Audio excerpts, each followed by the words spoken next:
My self professor doctor Deepak Singh, allied science specialist. आज एक topic deal कर रहे हैं, मोस्ट कॉमन टॉपिक्स ल्यूकोरिया।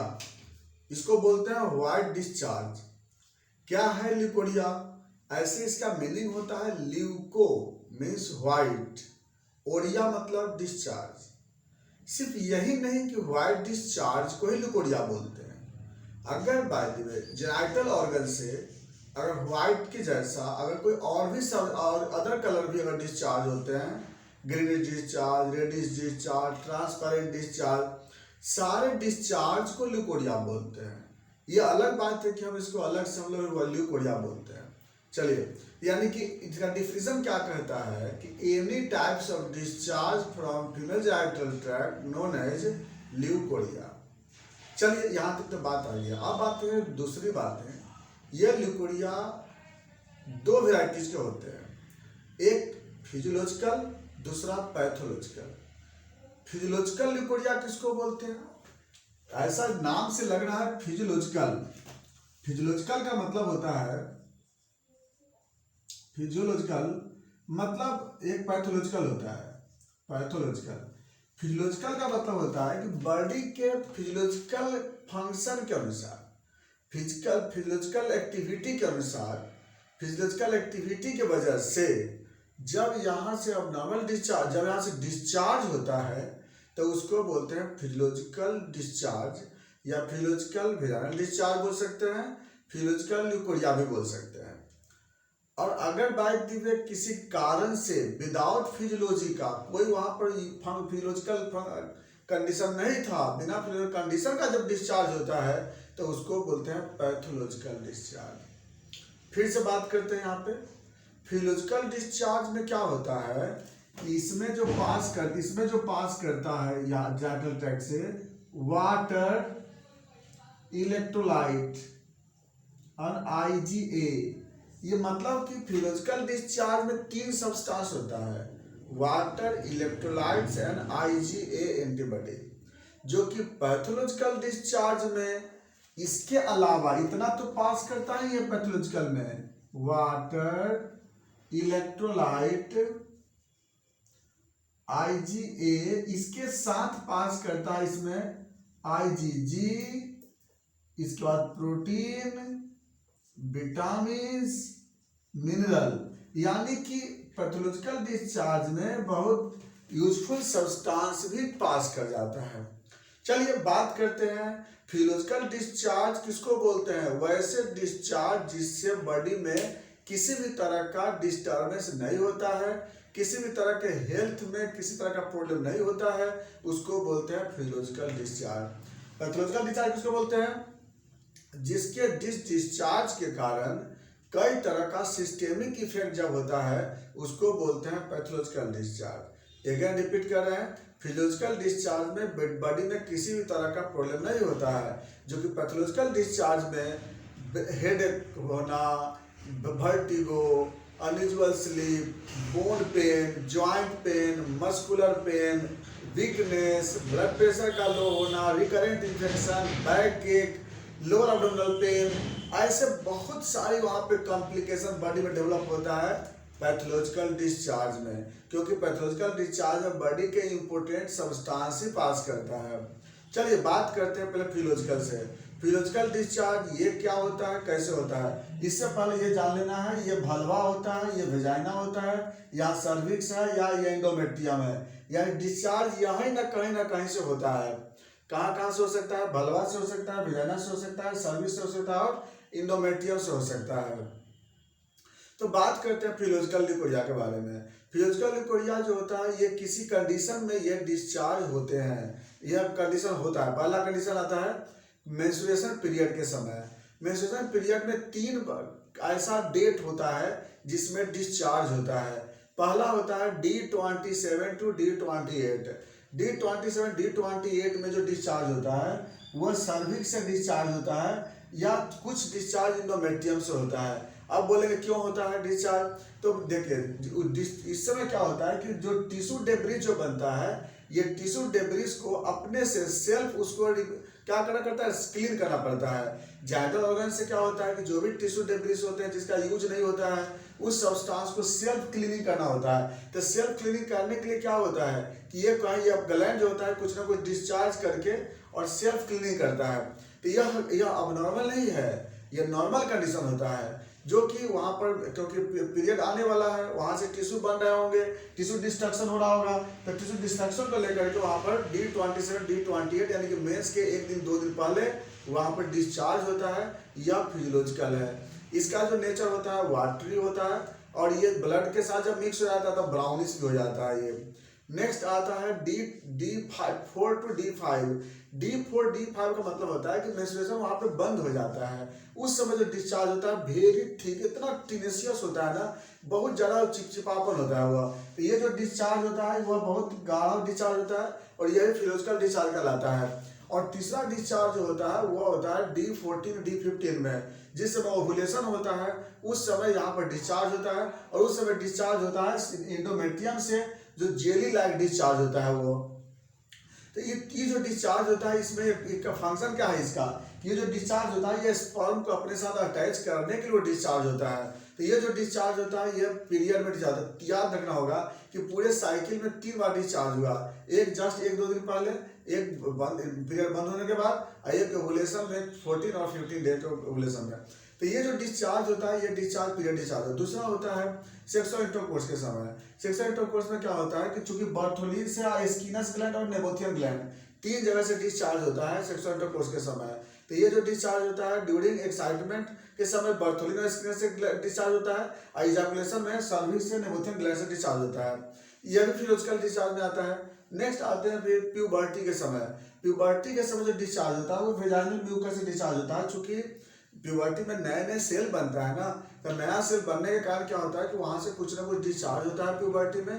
तो यह प्यूबर्टी में जो डिस्चार्ज होता है यह फिजियोलॉजिकल में आता है। ये नेक्स्ट है प्रेगनेंसी के समय। प्रेगनेंसी के समय फर्स्ट ट्राइमेस्टर और लास्ट ट्राइमेस्टर में कुछ डिस्चार्ज होते हैं। क्यों डिस्चार्ज होता है कि वहाँ पर प्रेगनेंसी में कुछ सेल मॉडिफिकेशन जो यहाँ पे होते रहता है, उसके कारण कुछ सेल यहाँ पर भी क्या होता है मॉडिफाइड हो जाते हैं, जिसके कारण प्रेगनेंसी के समय भी कुछ डिस्चार्ज होता है। यह डिस्चार्ज भी कोई दिक्कत इससे नहीं होता है। अब जब बात करें लैक्टेशन में, लैक्टेशन में क्या होता है कि उस समय सर्विक्स से डिस्चार्ज होता है, क्योंकि लैक्टेशन में ऑक्सीटोसिन जो बनता है उस समय क्या होता है कि कुछ ना कुछ फ्लूइड यहाँ से बनते रहते हैं।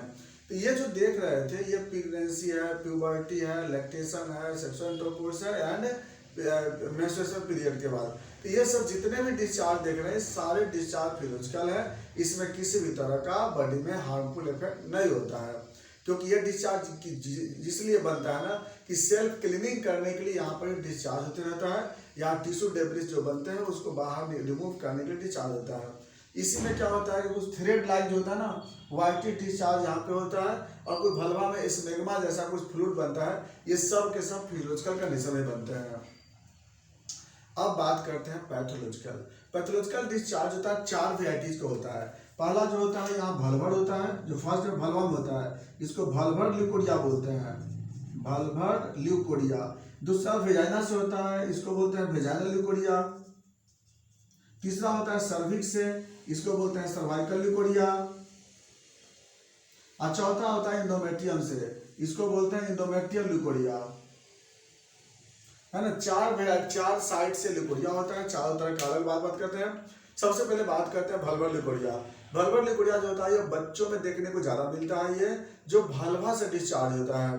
तो यह चिल्ड्रन में ज्यादा कॉमन होता है, क्योंकि चूंकि वह हाइजीन की वजह से इसका जो डिस्चार्ज का ज्यादा कारण होता है फंगस होता है, या फिर गैलेक्टोज यूरिन से जब ज्यादा पास करता है उस केस में, या कुछ बैक्टीरिया है जो कि यहाँ पे इन्फ्लामेशन करता है। इसका जो डिस्चार्ज होता है वाइटिस होता है, कर्ड लाइक होता है, और उसमें होता है उसमें कभी कभी टिनेसिया से मिलते हैं, और ये डिस्चार्ज होता है उसके कारण भलवा में स्वेलिंग होता है और प्लस वहाँ पे कुछ पेन भी हो सकता है, इचिंग भी होता है वहाँ पे। ये डिस्चार्ज को बोलते हैं भलभर ल्यूकोरिया बोलते हैं। नेक्स्ट जो आता है वो है वेजाइनल ल्यूकोरिया। वेजाइनल ल्यूकोरिया जो होता है ये प्यूबर्टी के समय देखने को मिलता है, और इसमें क्या होता है कि वाटी डिस्चार्ज ज़्यादा होते हैं। इसमें भी क्या होता है कि वाइटिस थ्रेड जैसा डिस्चार्ज होता है, वाइटिस थ्रेड लगा डिस्चार्ज होते हैं इसमें। और ये जो डिस्चार्ज होता है इसका मेन कारण होता है कुछ इन्फेक्शन, जैसे गार्डेनिला वेजाइनलिस है इसकी, या फिर नॉर्मल फ्लोरा बैक्टीरिया है, स्ट्रेचिया कोलाई है, सीडोमोनास है, या फिर फंगस में कैंडिडा है, कैंडिडा अल्बिकेंस है, या फिर वायरस में ये एचपी वायरस है, या फिर हर्पिस सिम्प्लेक्स 2 वायरस है, या फिर पैरासाइट में टॉक्सोप्लाज्मा है, ट्राइकोमोनास वेजालिस है। तो ये सब जो देख रहे हैं ये सब भेजाइनल ल्यूकोरिया का कारण बनता है। और ये जो ल्यूकोरिया होता है इसमें भी थ्रेड लाइक ब्लड डिस्चार्ज होता है, इसके कारण भी हार्मफुल इफेक्ट होता है। और प्लस कई तरह के वेजाइनल डिसऑर्डर देखने को करते मिलते हैं इसमें। थर्ड वेराइटी जो होता है वो सर्वाइकल ल्यूकोरिया, जो कि रिप्रोडक्टिव लाइन में ल्यूकोरिया होता है, जो सर्विक्स से ल्यूकोरिया होता है ये। तो सर्विक्स से ल्यूकोरिया जो होता है इसका रीजन क्या होता है? इसका सबसे बड़ा रीजन है सर्विसाइटिस है, गोनोकोकल इन्फेक्शन है, क्लेमाइडिया का इन्फेक्शन है, या फिर सर्वाइकल इरोजन है, सर्वाइकल पॉलिप है। तो ये सब कारण जो होता है या फिर सर्विक्स कैंसर है। तो इसमें जो होता है सर्विक्स से ल्यूकोरिया होता है, सर्विक्स से डिस्चार्ज होता है। इसका जो कलर है आपको रेडिश हो सकता है, और प्रोफ्यूज डिस्चार्ज होता है, बहुत ज़्यादा डिस्चार्ज होता है इसमें, पेनफुल डिस्चार्ज होता है, लोअर एब्डोमिनल पेन होता है इसमें। तो ये जो डिस्चार्ज होता है इसको सर्वाइकल ल्यूकोरिया बोलते हैं, और इसका कारण अलग हो जाता है। चौथा जो ल्यूकोरिया होता है उसको इंडोमेट्रियम ल्यूकोरिया बोलते हैं, जो इंडोमेट्रियम से डिस्चार्ज होता है। इंडोमेट्रियम ल्यूकोरिया होता है अधिकांशतः एडवांस एज में होता है, ज़्यादातर एडवांस एज में होता है, या फिर IUCD यूज करने से हो जाता है, या फिर बल्कि यूट्रस की वजह से भी हो सकता है। इंडोमेट्राइटिस है, एडिनोमायोसिस है, यूट्राइन फाइब्रॉइड है, या इंडोमेट्रियल कार्सिनोमा है, इंडोमेट्रियल पॉलिप है, इंडोमेट्रियल सिस्ट है, या यूट्रस का पोजीशन चेंज है। ये सारे केस में क्या होता है कि इंडोमेट्रियम से डिस्चार्ज होता है। और इसका जो नेचर होता है इसमें प्रोफ्यूज डिस्चार्ज में होता है। इसमें क्या होता है कि मांस का टुकड़ा जैसा भी इसमें बाहर आते रहता है, टिश्यू डेब्रिस इसमें ज़्यादा पास करता है, इसमें ज़्यादा अमाउंट में, और कई बार तो ये ब्लीडिंग इसमें भी बहुत ज़्यादा होने लगता है, और ब्लीडिंग का कंडीशन ज़्यादा बनता है इसमें, तो ब्लडी डिस्चार्ज भी इसको बोलते हैं हम लोग। तो इंडोमेट्रियम का जो डिस्चार्ज है उसका रीजन अलग हो जाता है। तो आप देख लेना कि भलभल का कारण अलग होता है, वेजाइनल का अलग है, सर्वाइकल का अलग है, इंडोमेट्रियल का अलग है। हर का रीजन अलग अलग होता है, हर का नेचर अलग अलग होता है, और कॉम्प्लिकेशन जो मिलेंगे उसमें आपको सब में आपको अलग अलग मिलेंगे। तो हम बता रहे थे यहाँ पे।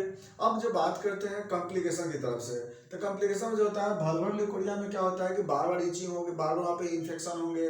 वेजाइनल ल्यूकोरिया में क्या होगा कि बार बार इन्फेक्शन होगा, PID इन्फेक्शन हो सकता है इसमें। सर्वाइकल ल्यूकोरिया में कैंसर होने का टेंडेंसी ज़्यादा हो सकता है। इंडोमेट्रियल ल्यूकोरिया में इसमें इंडोमेट्राइटिस या PID इन्फेक्शन ये ज़्यादा होने के चांसेस हो सकता है, क्योंकि अलग अलग ल्यूकोरिया के लिए अलग अलग फिर कारण बनते हैं उसमें। तो इसमें आपको इन्फेक्शन के चांसेस बढ़ जाता है। PID इन्फेक्शन जो होता है, PID मैक्सिमम ज़्यादा होने के चांस हो सकता है। साल्पिंजाइटिस है, उफोराइटिस है। तो ये जो कॉम्प्लिकेशन है ये ज़्यादा हो सकता है। बाकी जो कॉम्प्लिकेशन है जैसे वेट लॉस हो सकता है, न्यूरोलॉजिकल प्रॉब्लम हो सकता है, डाइजेस्टिव प्रॉब्लम हो सकता है, कार्डियोवास्कुलर प्रॉब्लम हो सकता है, ये इसमें देखने को मिल सकता है। इसमें बात करते हैं इन्वेस्टिगेशन के बारे में, पता कैसे लगाएंगे। देखिए सबसे पहली बात है कि इसको डायग्नोसिस बहुत जरूरी है। पहले देखेंगे कलर के अनुसार से, जैसे डिस्चार्ज देखें, ग्रीनिश डिस्चार्ज है तो क्या हो सकता है। ग्रीनिश डिस्चार्ज है तो अधिकांश क्या होता है स्यूडोमोनास के इन्फेक्शन से या कोई अदर पाथोजेनिक इन्फेक्शन हो सकता है। व्हाइट डिस्चार्ज का हो सकता है फंगस इन्फेक्शन से हो सकता है, या पाथोजेनिक इन्फेक्शन से हो सकता है, गोनोकोकस से हो सकता है, क्लेमाइडिया से हो सकता है, या फिर ब्लैकिश डिस्चार्ज कैसे हो सकता है, क्रोनिक इन्फेक्शन की वजह से हो सकता है। ब्राउनिश डिस्चार्ज, जब ब्लड मिक्स होता है तो उसे ब्राउनिश डिस्चार्ज हो सकते हैं। या फिर ये सब डिस्चार्ज का कुछ करेक्टर होता है। या अगर उसे टिश्यू ज़्यादा अगर आ रहे हैं तो इसका मतलब इंडोमेट्रियल का प्रॉब्लम हो सकता है।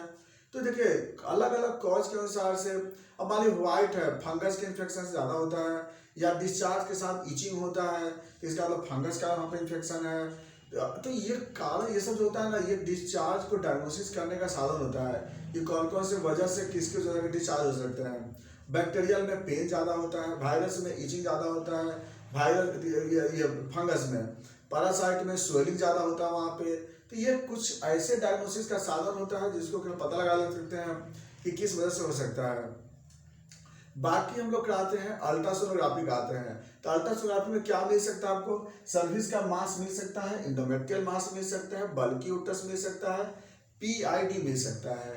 उसके बाद दूसरा हम लोग ट्रांसवेजाइनल सोनोग्राफी क्यों करते हैं, उसमें वेजाइनल मास मिल सकते हैं, अगर इसका डिजॉर्डर मिल सकता है, सर्विस का डिजॉर्डर मिल सकता है, या यूट्रस का डिजॉर्डर होता है वह मिल सकता है इसमें।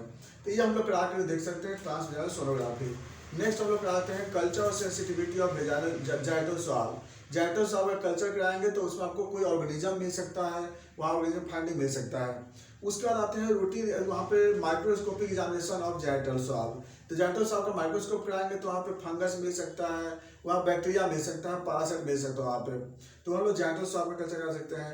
इसके साथ आप सीरम एस्ट्रोजन करा के देख सकते हैं, हो सकता है बराबर है। इसके बाद वहाँ पे अगर ये यूरिन कल्चर करा के भी देख सकते हैं, यूरिन कल्चर हो सकता है कि ग्रोथ मिले बैक्टीरिया। अब बात करते हैं ट्रीटमेंट के बारे में। इसमें सबसे पहला है मैनेजमेंट। मैनेजमेंट बहुत जरूरी है, हाइजीन मेंटेन बहुत जरूरी है। पहले बिना हाइजीन का ये ठीक नहीं होता बीमारी। इसमें क्या होता है कि हम लोग एंटीसेप्टिक सॉल्यूशन प्रॉपर यूज करते हैं, जिसमें कि calendula mother tincture, echinacea mother tincture, senna mother tincture, और इसके बाद या एजार्टका इनका मदर टिंचर, ये सारे मदर टिंचर का सोल्यूशन बना करके पेशेंट को बोलते हैं कि पर डे कम से कम सुबह और शाम वॉश करने के लिए, कि बिना वॉश का ये नहीं ठीक हो सकता है, कितना भी दवा हम कर लें। या फिर ऐसे मार्केट में भी वॉश करके भी आते रहता है, एलोपैथी में मिलता है वो। तो इस तरह से हम लोग पहले जरूरी होता है, पहले वॉशिंग जरूरी होती है। दूसरा होता है कि हम लोग हाइजीन मेंटेन रखना है, वहाँ प्रॉपर जो पैड है वो प्रॉपर यूज करेंगे, रिमूव करेंगे उसमें, और प्लस ड्राई यूज करना है, हेयर को रिमूव करेंगे वहाँ पे। इसके साथ विटामिन सप्लीमेंट देंगे वहाँ पे, और उसके बाद मिनरल्स भी है उसके भी अमाउंट को बढ़ाते हैं। तो ये सब दवा हम चलाते हैं। बाकी बात करते हैं होम्योपैथिक मेडिसिन पे। सबसे बेस्ट मेडिसिन इसमें कलकड़िया कार्ब होता है। इसके बाद जैसे कि एलुमिना भी दे सकते हैं, मॉक्सोल देते हैं, ब्राउनिया, बेलाडोना, पल्सेटिला, स्किरियोजोट, पेट्रोलियम, ये सब ग्रुप के मेडिसिन है, सब अलग अलग मेडिसिन है। जैसे कलकड़िया कार्ब सबसे बेस्ट मेडिसिन आता है इसमें। उसके बाद हम लोग ग्रेफाइटिस भी दे सकते हैं, डलकामाला भी यूज कर सकते हैं, ब्राउनिया यूज कर सकते हैं। तो अकॉर्डिंग टू केस, जैसा केस होगा, जैसा कंडीशन होगा, उसके अनुसार इसमें दवा चलाते हैं। एक जैसा इसमें मेडिसिन नहीं है। फंगस का अलग मेडिसिन, वायरस का अलग मेडिसिन, बैक्टीरिया का अलग मेडिसिन, पैरासाइट का अलग मेडिसिन, ग्रोथ का मेडिसिन अलग है। सारे के लिए मेडिसिन अलग अलग करते हैं। जैसे वायरस है ऑस्टिकम यूज करते हैं, फंगस है क्रियोजोट आप पेट्रोलियम यूज करते हैं, बैक्टीरिया है मॉक्सोल बेलाडोना यूज करते हैं, अगर पैरासाइटिक है सीना और चाइना यूज करते हैं, अगर बाई वे कोई ग्रोथ है तो वहाँ पर कोनियम यूज करते हैं। बाकी कलकड़िया का एडवांस देते हैं इसमें। तो ये सब क्या है ना कि आपका ट्रीटमेंट का करने का साधन है अलग अलग। इसमें सबसे बड़ा चीज हाइजीन मेंटेन बहुत जरूरी है इसके लिए। तो बाकी बातें चलेंगे नेक्स्ट वीडियो में। Thanks for watching.